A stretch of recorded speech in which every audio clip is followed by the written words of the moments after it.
Pues quiero continuar un poquito con el hilo de la semana pasada. Con el hilo, aunque es otra cosa, ¿no? Pero digo con el hilo porque vamos a seguir con las parábolas de Jesús, las parábolas del reino, que son esa serie de parábolas de Jesús cuando Él se subió ahí a la barca, porque las multitudes venían, ¿os acordáis? Empezamos la semana pasada leyendo la parábola del sembrador, que la leímos en Lucas.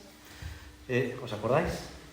Esas parábolas del reino, que tenían que ver con el reino de Dios, ya empezamos hace un par de semanas o tres hablando de ese inmenso reino de Dios, esa tremenda administración de Dios, donde todos formamos parte, donde todos tenemos una responsabilidad y todos vamos a tener parte en ese reino futuro de Dios, aparte en este reino presente que se está formando aquí, que es su iglesia, y es lo que su iglesia anda caminando.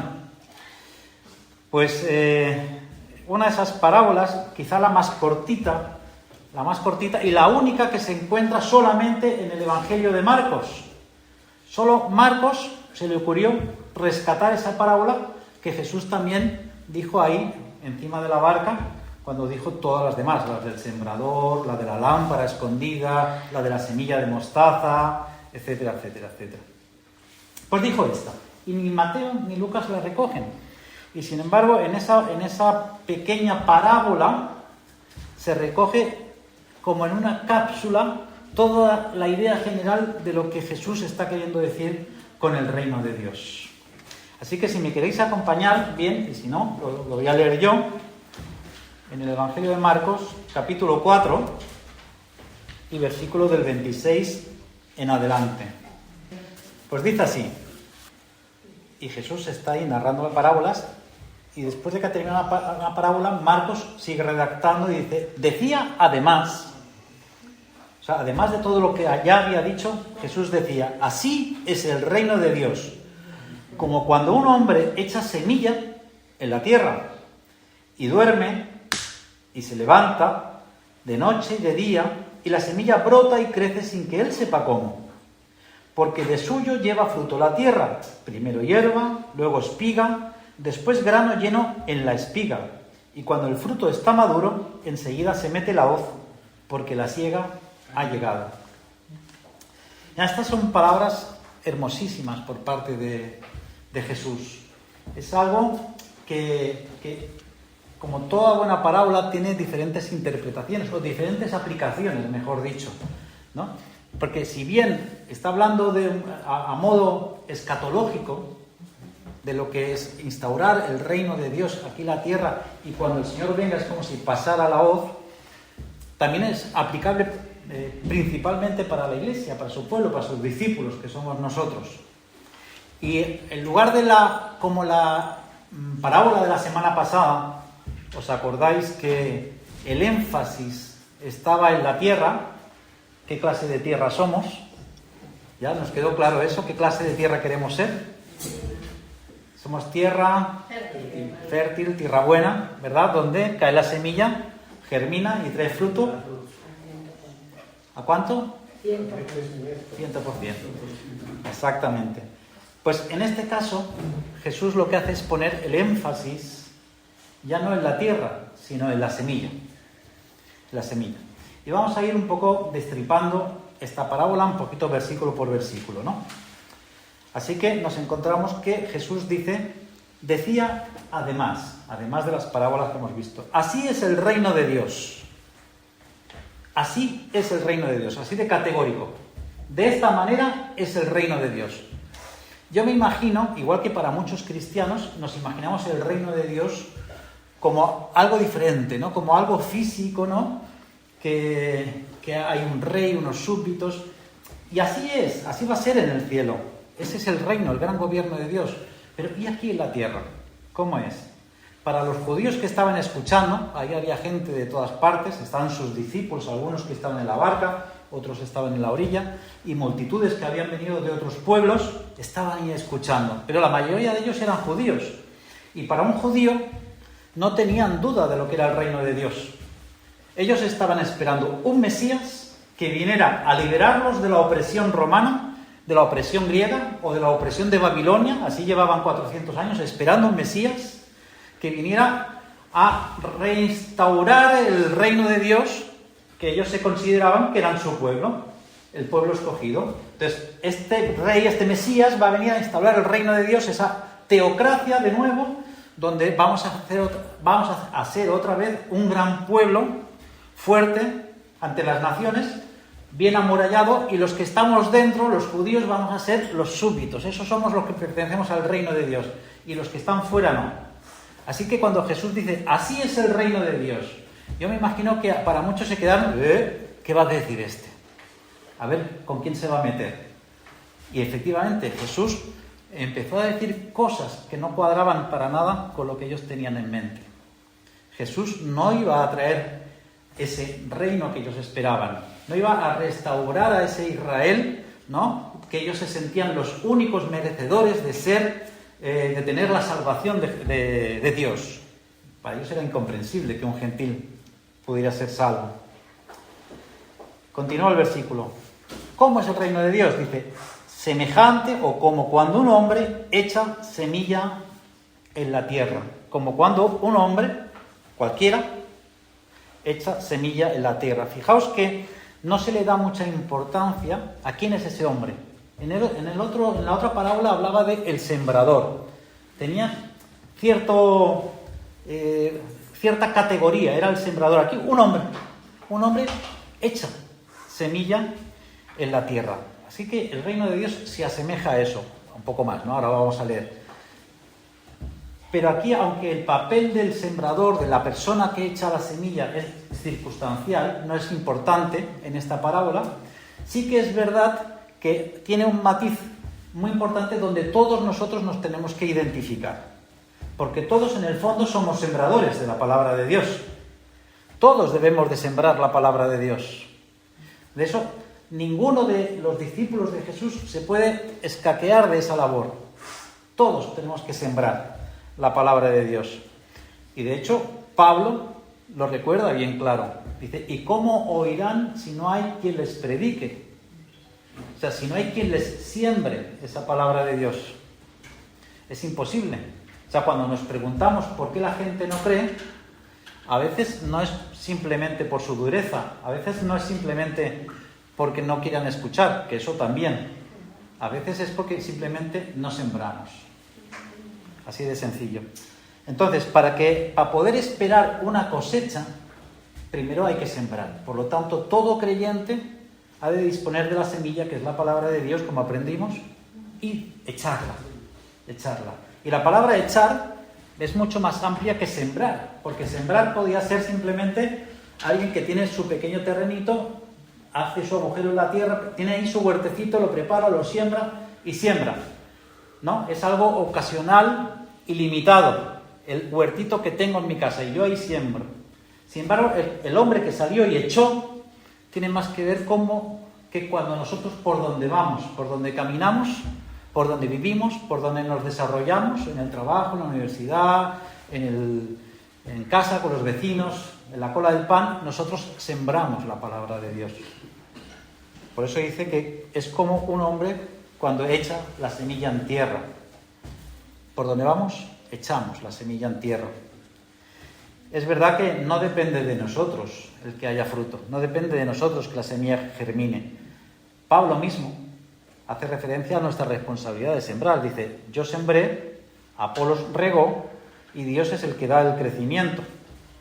Lo malo es cuando nosotros nos excusamos, y ya hemos hablado muchas veces de esto, las razones por las que no predicamos el Evangelio, las razones por las que no sembramos la palabra. Y no estoy hablando necesariamente de ir exclusivamente a predicar el Evangelio, a decirle a la gente que se pierde, etc.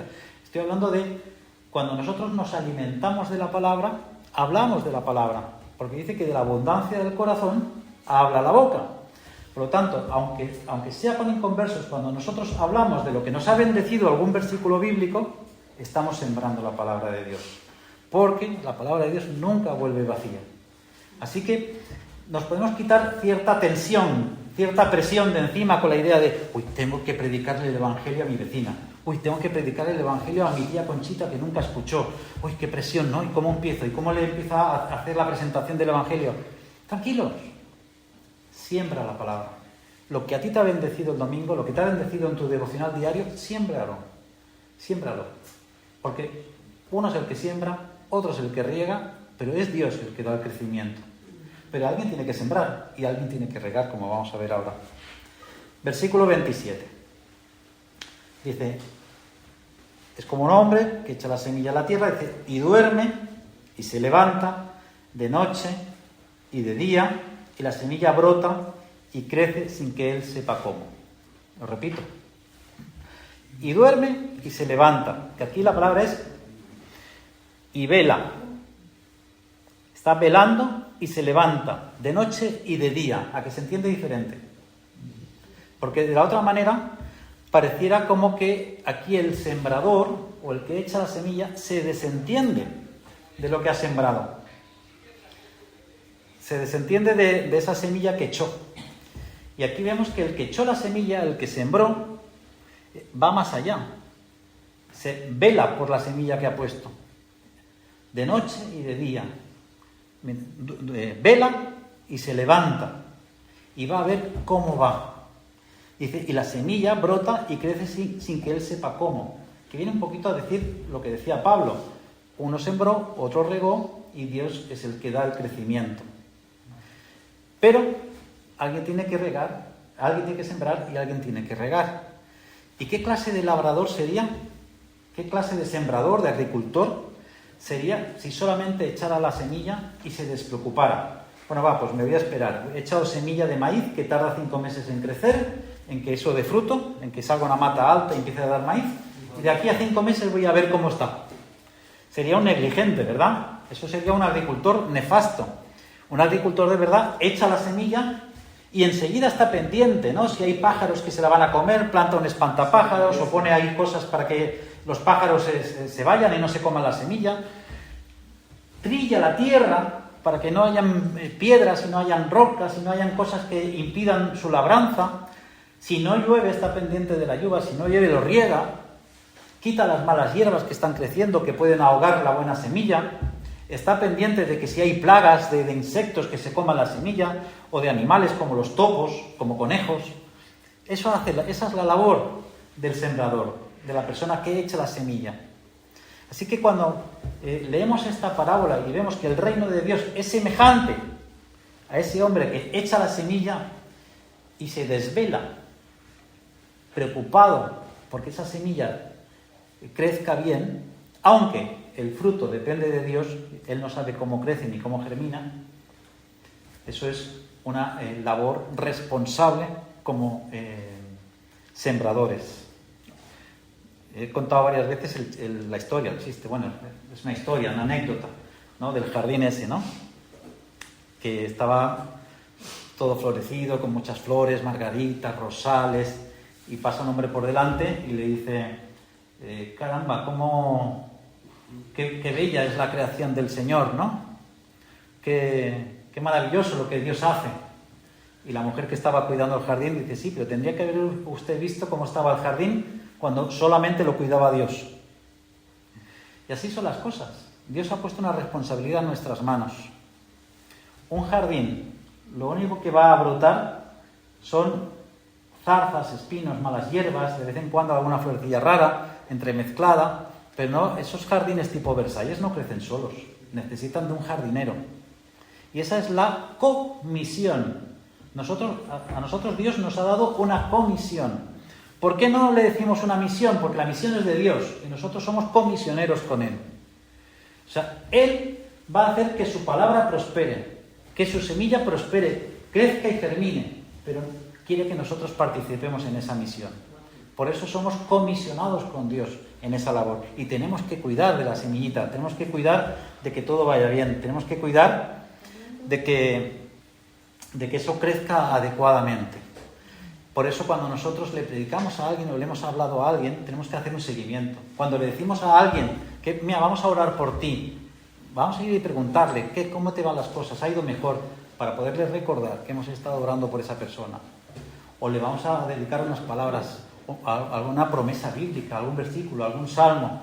Y vamos a estar pendientes de las personas. Porque nuestro cuidado va más allá de que queramos de que se entreguen a Cristo y que sigan a Cristo como Salvador. Va mucho más allá. debe de haber algo orgánico en nosotros que diga que nos preocupamos por esa persona, que nos preocupamos por qué le está sucediendo de verdad, más allá de que queramos que conozca al Señor, por supuesto, pero nos tenemos que preocupar si está yendo bien el trabajo, emocionalmente, con su familia, etcétera, con la salud, con todo eso. Y eso ha de nacer de nosotros de forma natural. Porque si solo queremos de las personas que vengan a la iglesia, si solo queremos de las personas que se conviertan, primero lo van a notar. Pero segundo, no es algo natural que venga de Dios. Es algo artificial. Como artificial es lo que está sucediendo hoy en día con los campos. Hoy los campos crecen artificialmente. Hoy hay el trigo, hay muchas semillas que son transgénicas, que son creadas en laboratorio. ¿Y qué ha ocurrido? Que mucha gente de estos que tienen, que son celíacos, que tienen intolerancia al gluten, es por culpa de los transgénicos. Porque se nos ha saturado tanto con ese tipo de harinas que al final el cuerpo termina por rechazar todo lo que tiene que ver con las harinas. Y es culpa de eso, antes no pasaba. Antes el trigo crecía pues con abono natural, que ya sabéis todo cuál es el abono natural. Y hoy no. Hoy son semillas transgénicas y abonos o fertilizantes artificiales, fertilizantes químicos, que lo que hacen es forzar para que eso crezca rápido. Pero de la misma manera que crece rápido, todos habéis podido comprobar que cualquier hortaliza o fruta que compramos hoy en día te dura 2 días. Enseguida se pudre, enseguida pierde el sabor. No vale para nada, no es auténtico, no es ese sabor genuino que debería de tener las hortalizas y la fruta. Y lo malo es que eso pasa también con la Iglesia del Señor. A veces queremos crecimientos rápidos y lo podemos ver por ahí. Y vemos iglesias que están siendo abonadas con fertilizantes artificiales, no con fertilizantes que son auténticos, que vienen de la palabra de Dios, bien cultivados, bien arraigados en la palabra de Dios, sino que son fertilizantes artificiales. Y todo lo que crece de manera artificial es como una burbuja inmobiliaria. Aparentemente es una buena oportunidad de negocio, pero a la hora de la verdad dura poco. Y lo que es peor, produce frutos que no saben a nada. Son muy bonitos exteriormente, unos tomates, ¿verdad? Unos creyentes de aquellos que parecen, ¡guau, qué creyente! Pero luego cuando los vas a probar, no saben a nada, no hay sustancia. Y muchas iglesias están recurriendo a fertilizantes artificiales para hacer crecer las iglesias y ser los más chulos del barrio. Y así nos luce el pelo en el mundo evangélico. Y acordaos que decía la parábola del sembrador, lo que pronto brota, pronto se seca. Versículo 28. Estoy corriendo ahí, no sé por qué. Versículo 28. Dice, porque de suyo lleva fruto la tierra. Primero hierba, luego espiga, después grano lleno en la espiga. Obviamente está hablando de trigo. A mí me llama la atención varias cosas, pero una es que Jesús, que estaba subido en una barca enfrente del mar, todas las parábolas tienen que ver con algo que está sucediendo en la tierra. No sé muy bien por qué, pero es interesante, ¿no? Yo quiero imaginarme que la mayoría de los que habían ahí estaban más familiarizados con la agricultura que con la pesca. Y por eso, porque Jesús no daba punzadas sin hilo. O sea, por algo lo tenía que hacer. Dice, porque de suyo lleva fruto la tierra. Es decir, por sí misma lleva fruto la tierra. Es decir, la tierra de por sí misma ya tiene suficientes minerales. Es suficiente por ella misma para hacer crecer el fruto. De hecho, a la vista está que sin hacer nada, con 4 gotas que caen, enseguida crecen malas hierbas. Dice, pero si esto era un secano, esto era un secarral, ¿cómo han crecido aquí estas hierbas? No te van a crecer tomates ni sandías, pero eso sí, malas hierbas van a crecer. Ahora, ¿cuánto más cuando se siembra una buena semilla? Si tú estás sembrando una buena semilla, si tú la cuidas, la tierra de por sí mismo ya lleva fruto. Y primero sale la hierba, esos brotes verdes, como decía Rajoy, luego la espiga, y después la espiga empieza a llenarse de fruto y luego viene la cosecha, ¿no? Y eso nos tiene que animar a mantener nuestra esperanza en Dios. Que si nosotros hemos hecho nuestra parte, como hemos leído hasta ahora, de sembrar, de cuidar el huerto, de estar preocupado de quitar las malas hierbecitas, las piedras, de regar, etc. Si nosotros hemos hecho esa parte, principalmente haber sembrado, Dios va a hacer el resto. Dios va a hacer el resto. Y eso es nuestro consuelo, nuestra confianza y nuestra esperanza. Dios va a hacer el resto. Yo no sé qué pasos habremos dado cada uno de nosotros en los que nos sintamos desesperanzados, con falta de esperanza. Pero si tú has hecho la parte que te toca, tranquilo, tranquila, Dios va a hacer el resto. A veces no en el tiempo que nosotros quisiéramos, va a tardar un poco más, un poco menos. Cada fruto lleva su tiempo, no es lo mismo un tomate que una lechuga. Cada fruto lleva su tiempo, así que paciencia. Si nosotros estamos haciendo nuestra parte, aquello que Dios tiene que hacer en ti, en tu corazón, a tu alrededor, con tus familiares, Dios lo va a hacer. Porque Dios, primero, no miente, es fiel a su promesa y sabemos que Él es el que tiene el control de todo. Si no, si así es el reino de Dios, ¿qué clase de rey sería si perdiera los papeles en su reino? Si perdiera el control de su reino. Él es el rey. Él está hablando de un gran gobierno de Dios, un reinado de Dios. Pues ¿qué clase de rey sería que está todo el rato perdiendo los papeles? Ay, que fulanito no me hizo caso. Ay, pero ¿cómo si yo mandé a menganito que le recitara unos versículos que iban clavaditos para él? Yo me veo a Dios ahí preocupado. Ay, ¿y ahora qué voy a hacer? No, se me escapó de las manos. No, nada escapa del control de Dios. Si nosotros hacemos nuestra parte, Él va a hacer la suya. Y Él es fiel para hacerlo. Una hierbecita, acordaos, que una hierbecita es capaz de levantar un adoquín. ¿No lo habéis visto por ahí? Que piedras gordotas, un brote de hierba la quiebra. ¿No habéis visto por ahí? Hay aceras bien asfaltadas de un palmo de hormigón y las raíces de un árbol la levantan completamente, que no se puede caminar por ahí. El fruto del Señor, la germinación que Dios pone en esa semilla es indetenible. No se puede parar. El plan de Dios sigue adelante, es constante, es infalible, pero nosotros tenemos que hacer nuestra parte. Y Dios va a cumplir su plan sí o sí, a pesar de nosotros. A pesar de nosotros, Dios va a cumplir su plan.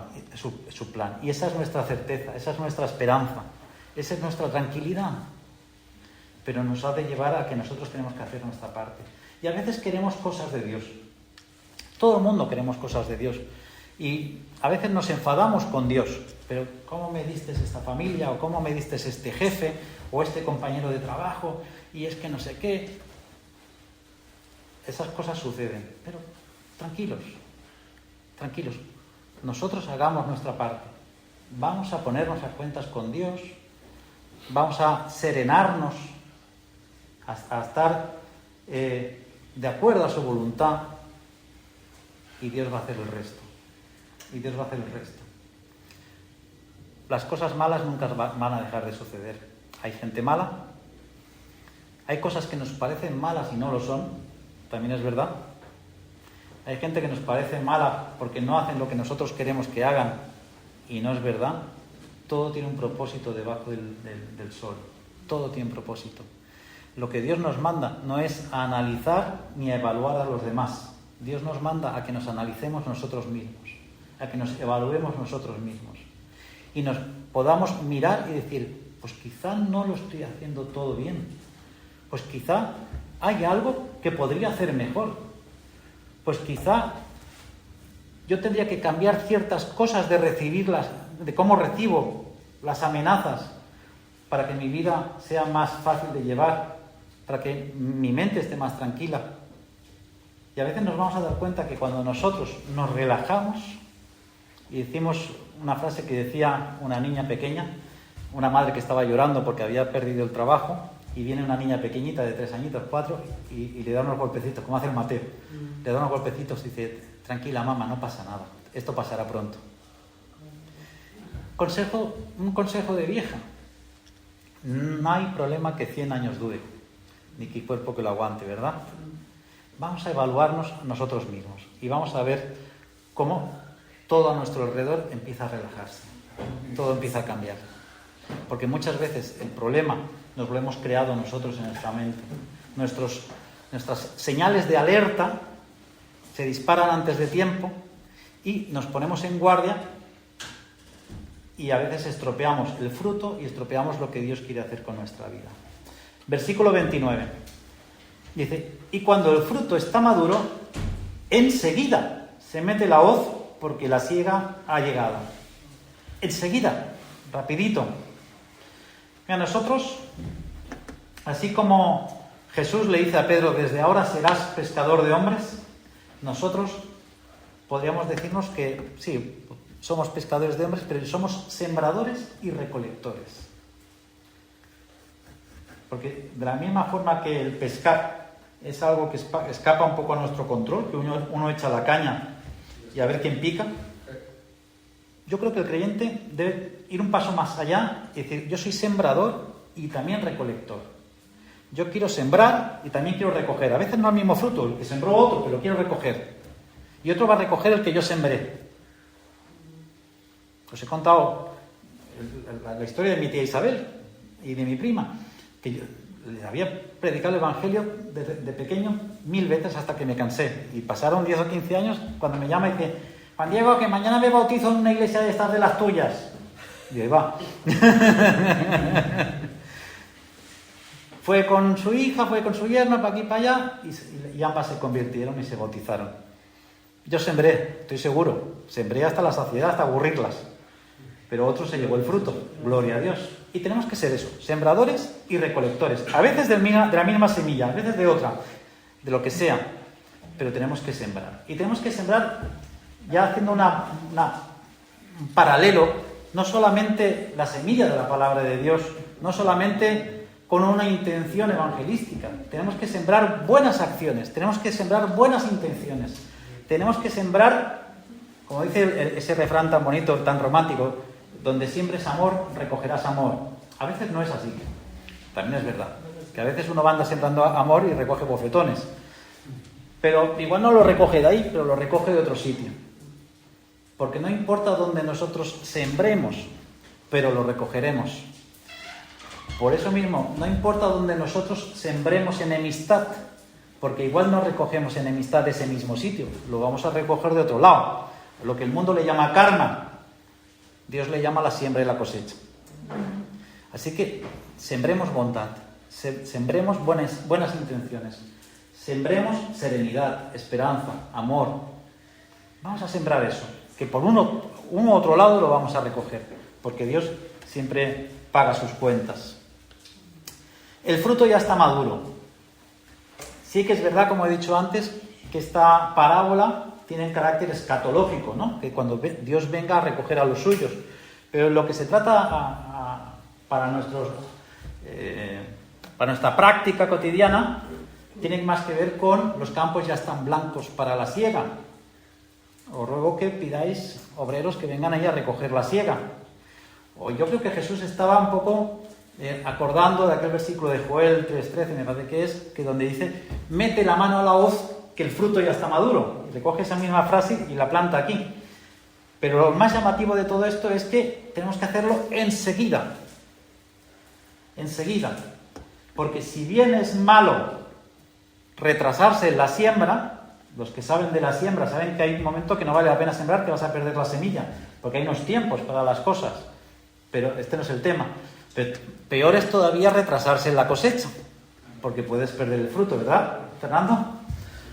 Se pudre, lo quema el sol, los torrentes, las lluvias tardías, lo que sea, estropea el fruto. No tenemos que retrasarnos en la cosecha. Pero ¿cuál es el llamado que tenemos aquí? La inmediatez, estar alertas. Y a veces nosotros como cristianos estamos un poco empanados, un poco perdidos, ¿no? En nuestras cosas, en nuestras propias preocupaciones, y estamos ahí pues diciéndole a Dios lo que nos preocupa, lo que queremos, lo nuestro, y qué de lo mío, ¿no? Y qué de mi anillo, decía Jennifer López, y qué de lo mío, ¿no? Y los creyentes estamos así un poquito, y qué de lo mío, y no estamos alertas de lo que está sucediendo a nuestro alrededor, y nos perdemos la oportunidad de sembrar, y nos perdemos la oportunidad a veces de recoger, porque pasa, dice que la oportunidad la pintan calva, y así sucede.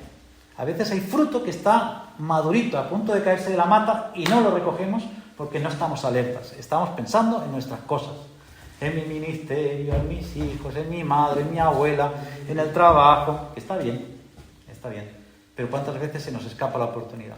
De la misma forma que a veces se nos escapa la oportunidad de sembrar, porque ¿cuántas veces no habremos tenido la tentación de hablarle a alguien de Cristo en el autobús, en el trabajo, y lo hemos dejado pasar, por lo que sea? Hay que llevo prisa, hay que no me va a escuchar, hay que ahora no es el momento, y ahí lo dejamos pasar y perdimos la oportunidad.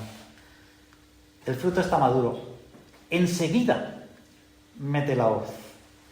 Tenemos que aprender a recolectar lo sembrado también, pero para eso hay que sembrar. Y muchos quieren recolectar sin sembrar, que esa es otra. Muchos quieren que le den, muchos quieren tenerlo todo sin haber sembrado. Y eso también es fruto de nuestra sociedad, que estamos en una sociedad de que solo quiere nuestros derechos, pero nadie quiere pagar sus deberes. Nadie quiere pagar impuestos, pero todo el mundo quiere tener buenas carreteras, buenos colegios y buena sanidad, ¿verdad? Eso es lo que se llama derechos y deberes. Yo quiero tener mi plato calentito en la mesa, pero no doy un golpe en casa. Yo quiero que me laven la ropita, que me tenga limpito, tener mis Nikes, tener mis gafas Ray-Ban, tener mi reloj Rolex, no, Rolex no, pero mi Casio automático, lo que sea.